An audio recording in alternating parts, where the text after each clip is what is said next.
नवीन नवीन करतात. मारायचं नाही. फोटो काढण्याचं भांडणं करतोय आम्ही. अरे मारायचं नाही काकांना. काय पाहिजे तुला? वडापाव खायचा का? वडापाव खायचा का? वडापाव खायचा का मला सांग. काय पाहिजे मग सांग. शूट करायला पाहिजे. तुला काय पाहिजे? काय पाहिजे तुला?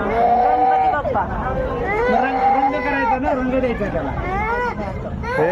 अरे अरे काय पाहिजे तुला? गणपती पाहिजे. त्याला पेंटिंग करायचं, रंग घ्यायला त्याचा, रंग लावायचा त्याला. रंग लावायचा ना. रंग लावायचा त्याला. काय पाहिजे? वर्षी काम आहे त्याचं. आपण रंग लावून आणू ना. पेंटिंग करून आणू. पेंटिंग करून कुठं जाऊ आम्ही? हे गणपती रंग द्यायला न्यायचेत आपल्याला.